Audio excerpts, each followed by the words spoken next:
কিন্তু কথা বলে রাখলো, এদেশ থেকে ইসলামকে কোরআনকে কখনো সরাইতে পারবা না। কিছু রাম নাস্তিক ব্রাহ্মণরা এগুলা করতেছে।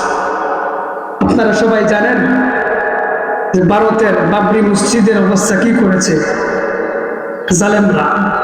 মসজিদ ভেঙে মন্দির বানিয়ে দিয়েছে। আর যারা নাস্তিকবাদীদের লেখা, নাস্তিকবাদীদের পড়া, যারা মুসলমানদের সন্তানদেরকে শিখাচ্ছে, ইহুদি নাসারা যারা সমকামিতা ছাত্রদের বৈধ হতে পারে কুকুররা, কিন্তু মুসলমানদেরকে যারা এগুলা শিখাবে তাদেরকে বলে রাখি তোদের আর দিন না। আপনারা আমার আগামী প্রজন্মকে এরা চায় ধ্বংস করে দিতে। এরা চায় আপনারা আমার আগামী প্রজন্মকে এরা নাস্তিক বানাতে চায়।